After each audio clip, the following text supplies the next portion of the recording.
Well hello guys and welcome back to IBTS। अब तक की वीडियोस में हमने कॉन्स्टिट्यूशन के फीचर्स भी देख लिए, हमने कॉन्स्टिट्यूशन का क्रिटिसिज्म भी देख लिया और हमने बाकी सारे जितने आर्टिकल्स थे कुछ पार्ट्स को देखा और कुछ शेड्यूल्स को भी हम देख चुके हैं आराम से और बहुत इलेबोरेट करके पिछली वीडियोस में उनको पढ़ चुके हैं। अब हम आ गए हमारे सोर्सेज ऑफ कॉन्स्टिट्यूशन पे, जो कि हमारा एक बहुत मेजर हिस्सा था कॉन्स्टिट्यूशन के क्रिटिसिज्म का, क्योंकि बहुत सारे देशों से लिया गया है, बहुत सारे देशों के कॉन्स्टिट्यूशन से हमारा जो इंडियन कॉन्स्टिट्यूशन है वो एंड में जाके बना हुआ है। तो हमारे लिए ये देखना जरूरी है कि कौन कौन से देशों से हमने कौन कौन सा जो हमारे प्रोविजंस हैं कॉन्स्टिट्यूशन के कौन कौन सी चीजें ली हैं। एंड बिलीव मी, इस टॉपिक से हर साल एक या दो क्वेश्चंस जो हैं आपके देखने को मिल जाते हैं पॉलिटी में, क्योंकि ये जो है काफी फैक्चुअल है, याद करने में थोड़ा सा मुश्किल होता है, लेकिन आज जिन ट्रिक्स के साथ हम इसको याद करेंगे आप इसको भूलना भी चाहेंगे तो भूल नहीं पाएंगे। तो हम इस वीडियो को शुरू करते हैं कि कौन से देश से हमने अपने कॉन्स्टिट्यूशन में कौन कौन से प्रोविजंस लिए हैं। ठीक, पहला पार्ट देखते हैं। सबसे पहले देखते हैं जो ब्रिटेन का कॉन्स्टिट्यूशन था, जिन लोगों ने हम पे इतने साल के लिए राज किया, उनका जो कॉन्स्टिट्यूशन था वहां से हमने कौन कौन से प्रोविजंस लिए। पार्ले बिस्किट सबने खाया, पार्ले बिस्किट सबने खाया। तो हमने क्या किया, सबने खाया तो हमने सिर्फ एक ट्रिक बना दी याद करने के लिए, बहुत ही सिंपल और बहुत ही आसान। तो इस ट्रिक में जिन जिन शब्दों को मैंने अंडरलाइन किया हुआ है वही शब्द जो हैं आपके इस ट्रिक का पार्ट बनते हैं। आइए देखते हैं। सबसे पहले जो आपका पार्ले बिस्किट का जो पहला वर्ड है वो है PA। तो इस PA से हम याद करेंगे पार्लियामेंट्री, पार्लियामेंट्री गवर्नमेंट। यहां से हम याद करेंगे पार्लियामेंट्री गवर्नमेंट। अब हमने पहले पढ़ा हुआ है कि इंडिया में पार्लियामेंट फॉर्म की गवर्नमेंट है, ना कि presidential form of government. Presidential form of government में प्रेसिडेंट जो होता है उसकी पावर सुप्रीम होती है। ठीक, तो यहाँ पे हमने PA से याद कर लिया पार्लियामेंट्री, जो आपका फॉर्म ऑफ गवर्नमेंट होगा। अब पार्ले में नेक्स्ट वर्ड है R से हम याद कर लेंगे रूल ऑफ लॉ, यानी कोई भी चीज लॉ के हिसाब से होगी, जो लॉ है उसका रूल होगा। ठीक, ये हमने ब्रिटेन के कॉन्स्टिट्यूशन से लिया। अब तीसरी हमारा जो वर्ड आता है दैट इज LE। इससे हम याद कर लेंगे लेजिस्लेटिव प्रोसीजर। लेजिस्लेटिव प्रोसीजर का मतलब यह है कि जब भी किसी चीज के लिए लेजिस्लेशन होगी, कोई भी बिल जो है आपका टेबल होगा पार्लियामेंट में जाके, तो उसको इंट्रोड्यूस करने की क्या प्रोसेस होगी, लोकसभा की क्या पावर्स होंगी, राज्यसभा की क्या पावर्स होंगी उस बिल के रिगार्डिंग। मतलब जितना भी एक लेजिस्लेशन के लिए जो प्रोसेस है, जो प्रोसीजर है, वो कहां से लिया गया, ब्रिटेन के कॉन्स्टिट्यूशन से याद कर लिया हमने पार्ले के LE वर्ड्स। अब नेक्स्ट देख लेते हैं। नेक्स्ट वर्ड है हमारा बिस्किट।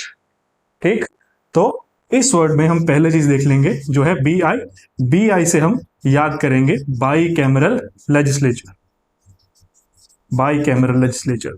अब ये बहुत इंपॉर्टेंट था हमारे लिए, 1919 में आ गया था, 1935 में और भी ज्यादा बढ़ गया था, और आज तो हमारे पास दो सदन है, बाई कैमरल माने दो सदन, लोकसभा एंड राज्यसभा। और यही आपका स्टेट्स में भी है, जिन जिन स्टेट्स में लेजिस्लेटिव असेंबली के साथ लेजिस्लेटिव काउंसिल भी है वहां स्टेट में भी बाई कैमरलिज्म है। तो ये है आपका बाई कैमरल लेजिस्लेचर। अब S से हमारे पास आता है सिंगल सिटीजनशिप, सिंगल सिटीजनशिप, यानी आपको जो नागरिकता मिलती है वो आपको हिमाचल की नागरिकता या दिल्ली की नागरिकता नहीं मिलती, आपको भारत की नागरिकता मिलती है, इंडिया, दैट इज भारत, जो आपके आर्टिकल 1 में भी लिखा हुआ है। ठीक, तो आपको एक ही सिटीजनशिप मिलती है, तो S से सिंगल सिटीजनशिप। अब एक और जो चीज है यहाँ पे जो आपका C है, C से हमारा बन जाएगा यहाँ पे कैबिनेट सिस्टम। यहाँ पे कैबिनेट, कैबिनेट की बात होती है। ये कैबिनेट वो है जो PM अपने काउंसिल ऑफ मिनिस्टर्स में से चुनता है कुछ उन लोगों को जिनके साथ वो रोज बैठ के डिसीजंस ले सके। फॉर एग्जांपल अगर आप देखें जिस टाइम पे PM मोदी की बैठक है, जो आपकी काउंसिल ऑफ मिनिस्टर है उसमें बहुत सारे मिनिस्टर्स हैं, कुछ रेलवे के मिनिस्टर्स हैं, कुछ फाइनेंस के मिनिस्टर्स हैं, स्पोर्ट्स के मिनिस्टर्स भी हैं, लेकिन जो कैबिनेट है वो बहुत ही क्लोज जो लोग हैं उनसे बनी होती है। For example Amit Shah, Nirmala Sitharaman and हमारे डिफेंस मिनिस्टर। तो ये कुछ लोग जो मिलकर बैठक एक तो कैबिनेट बना, वो कैबिनेट कहां से ली, ब्रिटेन से ली। ठीक, तो ये हमारी ट्रिक है। और एक और ट्रिक जो आपने सिर्फ इसको राइम करके आप याद कर लेंगे, पार्ले बिस्किट रिट। जो रिट्स हैं, जो प्रेरोगेटिव रिट्स, वो हमने ब्रिटेन के कॉन्स्टिट्यूशन से ही ली हैं। ये रिट्स कौन सी होती है? हम फंडामेंटल राइट्स में जो सुप्रीम कोर्ट आपके फंडामेंटल राइट्स को बचाने के लिए जो रिट्स इशू करता है, ये वो वाली रिट्स हैं, हमने ली ब्रिटेन से। तो ये है आपका ट्रिक ब्रिटेन को याद करने का। इससे आसान ट्रिक आपको यूट्यूब पे नहीं मिलेगा।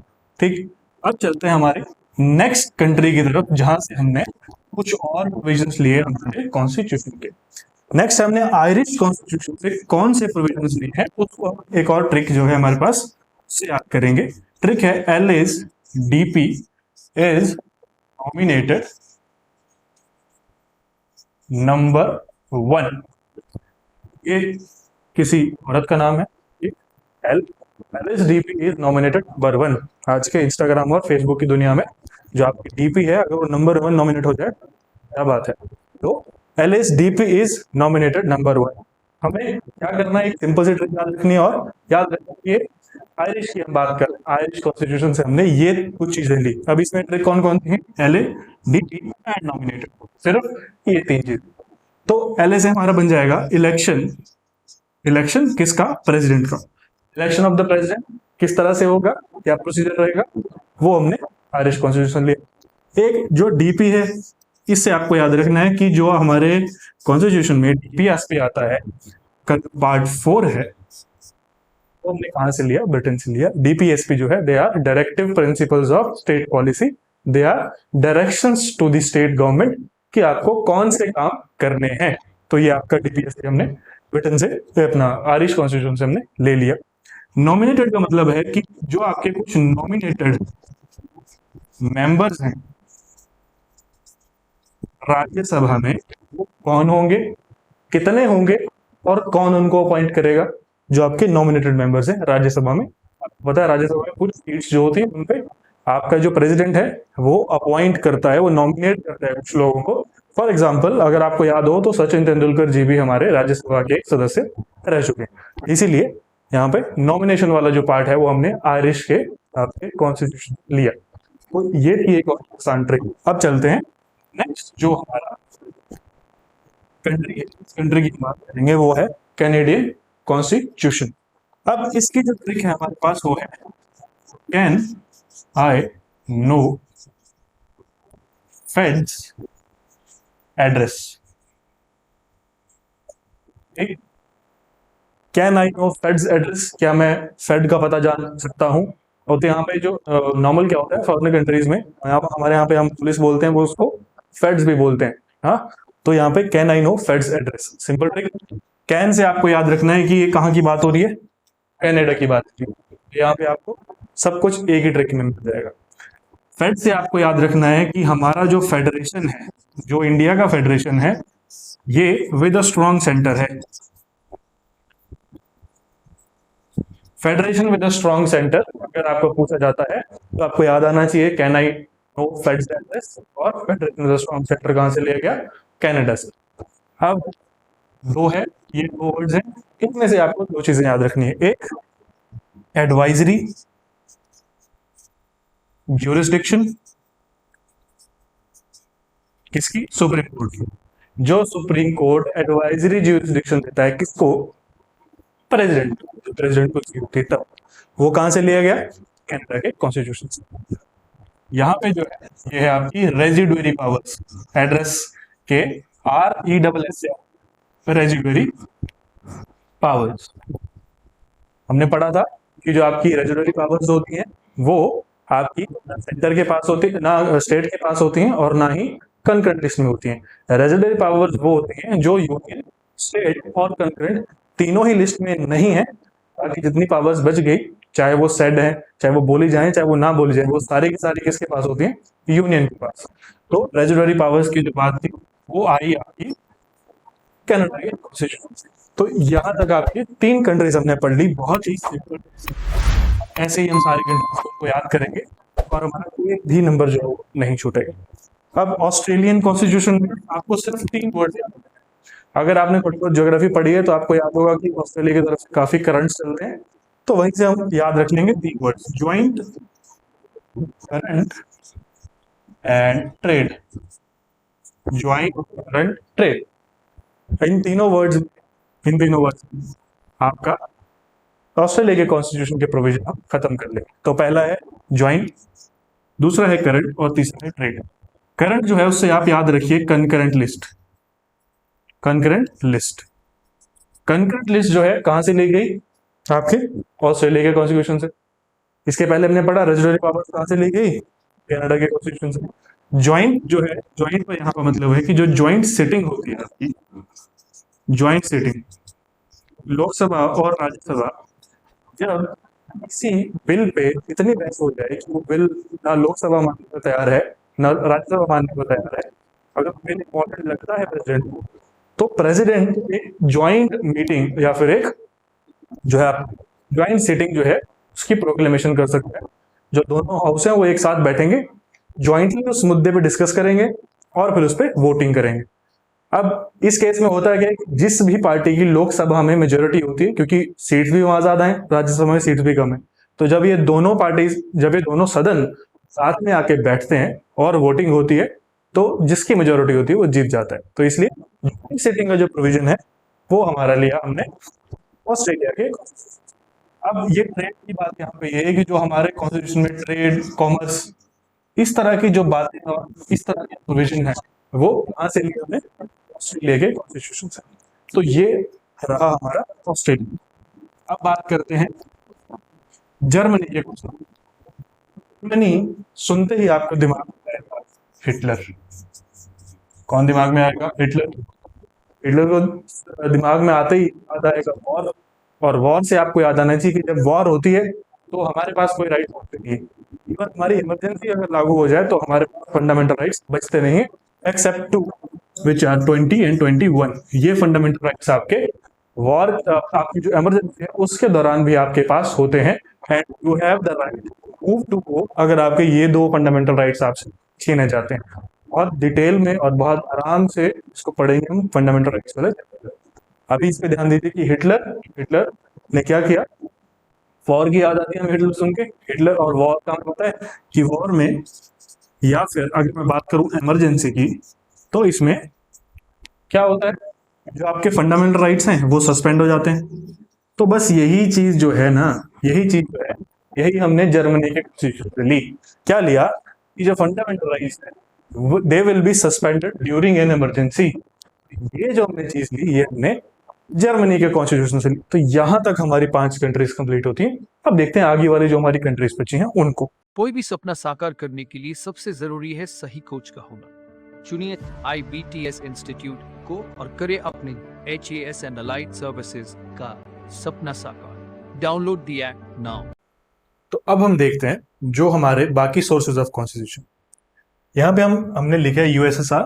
आपको पता होगा कि आज जो USSR है वो टूट के रशिया बन चुका है। बहुत सारे हिस्से हुए USSR के, सबसे बड़ा हिस्सा रशिया है। तो हमने USSR के कॉन्स्टिट्यूशन से भी हमने कुछ प्रोविजंस अपने कॉन्स्टिट्यूशन में डाले। अब आपको इसको एक फनी ट्रिक से याद करना है, एक फनी और एक बड़ी सेंसिबल ट्रिक है वैसे। इस ट्रिक से आपको कैसे याद रखना है, जैसे आप सब स्टूडेंट्स हैं, ठीक है, सब स्टूडेंट्स हैं, मैं भी स्टूडेंट हूं। तो क्या करना है कि एक स्टूडेंट क्या होता है, उसकी ड्यूटी क्या होती है, उसकी ड्यूटी होती है, स्टूडेंट की ड्यूटी है to do justice with studies. As a student, ठीक है, आपकी ड्यूटी है कि आप जो आपकी स्टडी है उसके साथ आप जस्टिस करें। It is your duty to do justice with your studies. तो बस ये दो शब्द ही आपके जो है हमने जो आपके कॉन्स्टिट्यूशन में लिए हैं रशिया से। इनको इस तरह से आप अगर याद कर लेंगे तो आपको याद रह जाएगा, प्लस आप इसको स्टडीज से कनेक्ट कर लेंगे तो आपको अच्छे से याद रह जाएगा। तो आपने ड्यूटी का मतलब फंडामेंटल ड्यूटीज, फंडामेंटल ड्यूटीज कहां से ली हमने, रशिया से ली। और जस्टिस, जस्टिस के जो आइडियल्स हैं, जस्टिस के जो आइडियल्स हैं कौन से, एक सोशल, इकोनॉमिकल और पॉलिटिकल। ये जो आपके आइडियल्स हैं ये हमने कहां से लिए हैं, ये हमने रशिया के जो कॉन्स्टिट्यूशन है वहां से लिए। इनको हम प्रियम्बल में अच्छे से पढ़ेंगे, नॉर्मली थोड़ा सा ब्रीफ। सोशल यानी जो सोशल स्ट्रक्चर है उसमें आपका जो है जस्टिस हो, सबको बराबर का जस्टिस मिले, जस्टिस जो है सोशली इक्वल होना चाहिए। इकोनॉमिक जस्टिस, बहुत सारी जो इनइक्वालिटीज हैं, कोई बहुत अमीर है कोई बहुत गरीब है, उनको मिटाना, उनको बराबर जस्टिस मिलना सबको। पॉलिटिकल जस्टिस माने पॉलिटिकल जो स्फेयर है उसमें सबको बराबर का हक है कंटेंट करने का, हर पॉलिटिकल जो ऑफिस है वहां पे सबका हक है उतना ही बराबर जाने का। ठीक, तो ये आपका हमने रशिया के कॉन्स्टिट्यूशन से लिया। आपकी ड्यूटी है स्टडीज के साथ जस्टिस करना, यूएसएसआर याद हो जाएगा।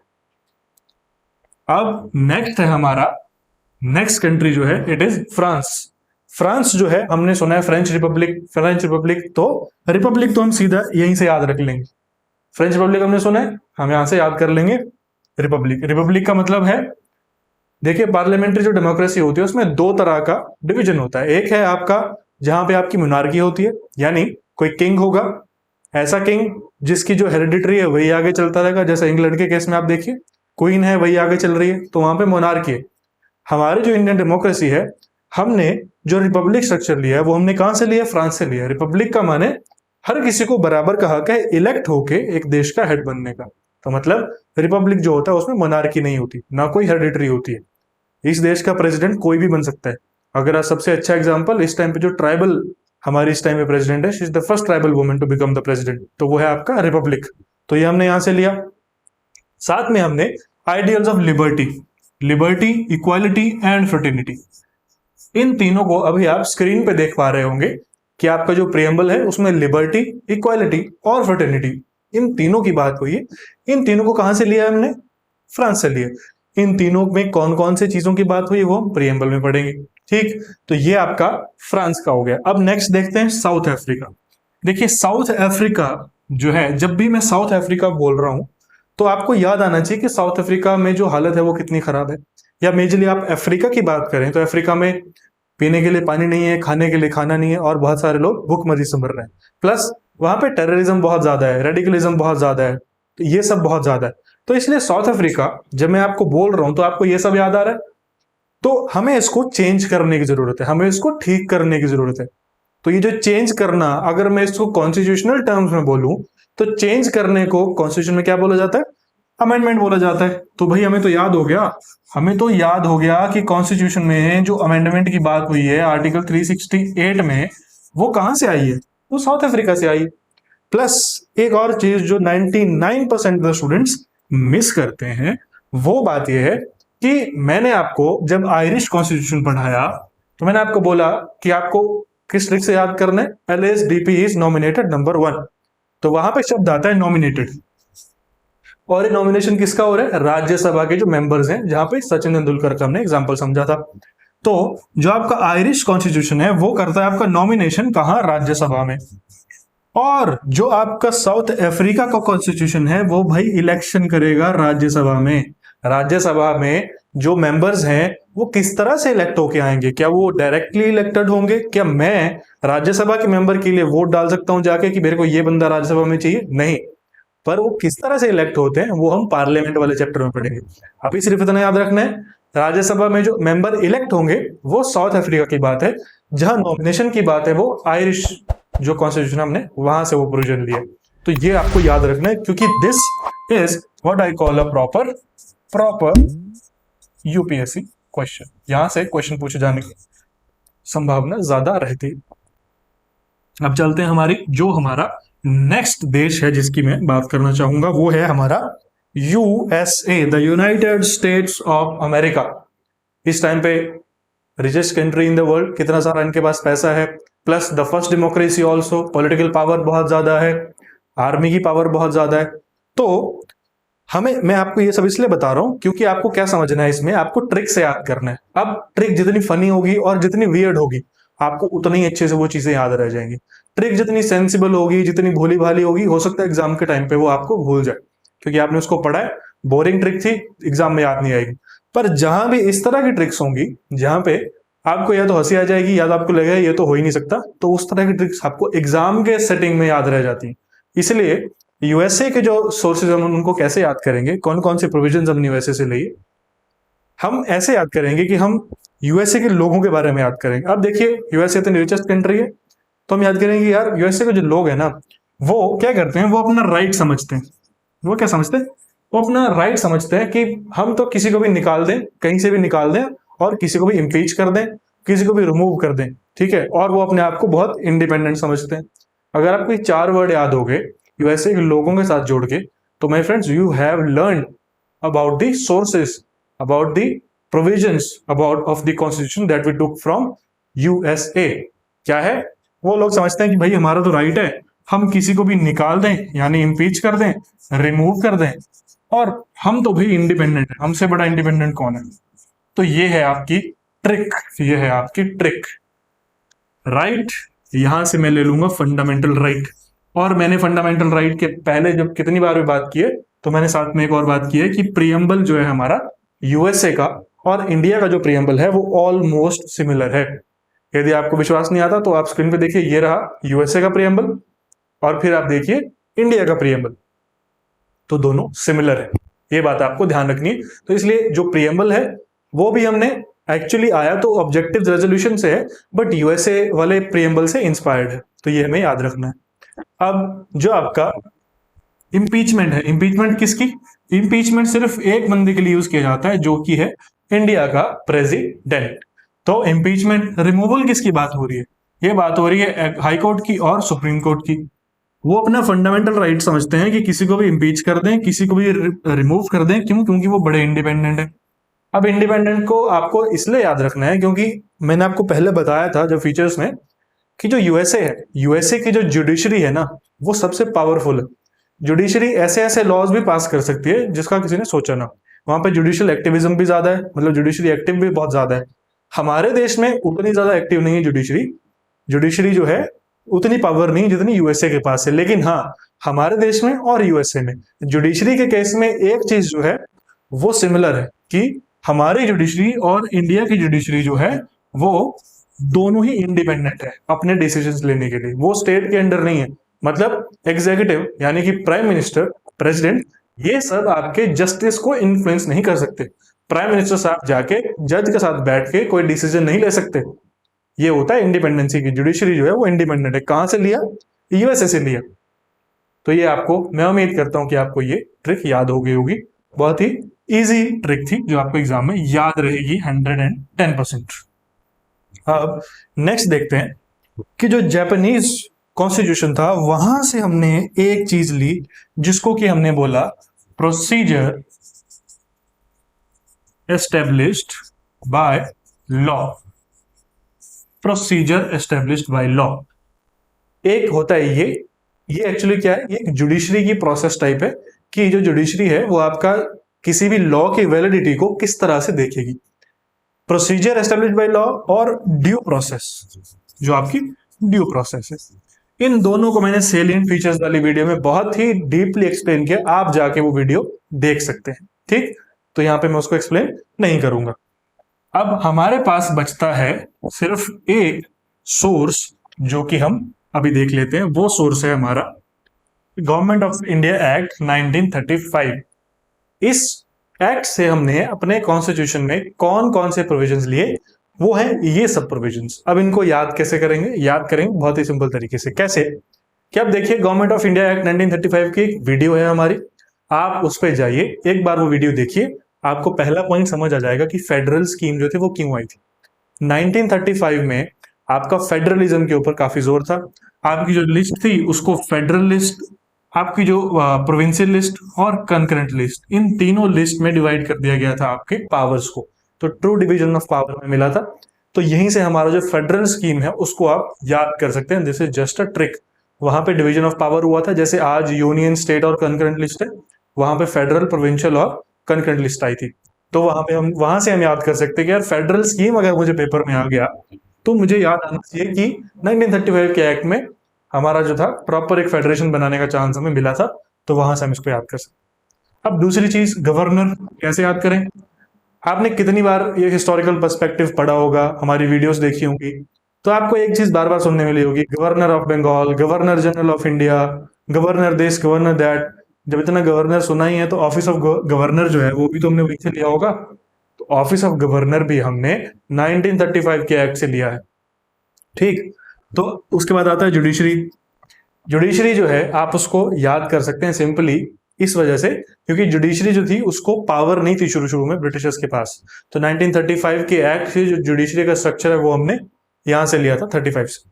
दूसरी चीज पीएससी। अब पब्लिक सर्विस कमीशन, अगर पब्लिक सर्विस कमीशन की बात है तो हम किसी और देश से क्यों लेंगे? वो हम किसी और देश से क्यों लेंगे? जो हमारे देश में बना हुआ है, जो गवर्नमेंट ऑफ इंडिया एक्ट बना है उसी से हम इसको लेंगे। पब्लिक सर्विस कमीशन हमने 1935 के एक्ट से लिया। आपको याद होगा कि 1919 में पीएससी बनाने के लिए निर्देश आ चुके थे। पहला पीएससी एस्टेब्लिश हो गया था 1926 में। तो जब वहीं पे एस्टेब्लिश हुआ तो हम वहीं से उसके प्रोविजंस भी ले लेंगे। सिंपल सी बात है, याद हो जाएगा। तीसरा, अगली बात जो है आपकी इमरजेंसी प्रोविजंस। इसको आप कैसे याद करें? इमरजेंसी प्रोविजंस आप देखिए, अगर आप फ्रीडम हिस्ट्री पढ़ेंगे तो आप देखेंगे कि अंग्रेज जो है वो कभी भी कहीं पर भी किसी तरह की इमरजेंसी लगा देते थे, उनको किसी से फर्क नहीं पड़ता था। तो इमरजेंसी के जो प्रोविजंस हैं वो हमने लिए हैं 1935 के एक्ट से। आप उसको ब्रिटिशर्स के साथ रिलेट करके याद कर सकते हैं, सिर्फ याद करने के लिए। ब्रिटिशर्स के साथ रिलेट करो। ब्रिटिशर्स के टाइम का जो एक ही एक्ट है जो हमारे सोर्स के लिए इंपॉर्टेंट है वो है 1935 का एक्ट। तो सिंपली सीधा सीधा हमें याद रखेगा। एक और चीज, जो एडमिनिस्ट्रेटिव डिटेल्स हैं, ठीक है, जो एडमिनिस्ट्रेटिव डिटेल्स हैं वो भी 1935 के एक्ट से आई हैं। बाकी ये सब चीजें जो ये इंपॉर्टेंट है ये आपको अच्छे से याद कर लेनी है, जिस तरह से मैंने आपको ये बताई। दोस्तों यहां तक हम पढ़ चुके हैं आपका सोर्सेज ऑफ द कॉन्स्टिट्यूशन। हमने देखा एक जीता जागता डॉक्यूमेंट कैसे बना, किन लोगों ने बनाया, उसके फीचर्स क्या हैं, उसका क्रिटिसिज्म क्या है, उसमें पार्ट्स कितने हैं, उसमें आर्टिकल्स कितने हैं। अगर फाइनल पार्ट 22 है तो हम ऐसा क्यों बोलते हैं कि 25 पार्ट्स हैं? ये सब वीडियोस में आपको मिल जाएगा, पुरानी वीडियोस में इन सब चीजों के आंसर्स हैं। आज हमने सोर्सेज भी पूरे कर लिए। अब से हम प्रॉपर कॉन्स्टिट्यूशन को पढ़ना शुरू कर सकते हैं। कल से हम प्रियम्बल को पढ़ना शुरू करेंगे और उसके बाद हम प्रियम्बल पढ़ेंगे, फिर आपका यूनियन पढ़ेंगे, टेरिटरीज को पढ़ेंगे और इन सबको पढ़ने में बहुत मजा आएगा। I can guarantee you that. तो आप तब तक के लिए हमारे साथ जुड़े रहिए, अगली वीडियो का वेट कीजिएगा। और आपको वीडियो पसंद आई होगी, मतलब आई है, तो आप इस वीडियो को लाइक कीजिए और अपने दोस्तों के साथ शेयर कीजिए, क्योंकि दोस्तों ज्ञान बांटने से बढ़ता है। ठीक, तो चैनल को सब्सक्राइब जरूर करना और अगली वीडियो में मिलते हैं। तब तक के लिए थैंक यू। पढ़ते रहिए।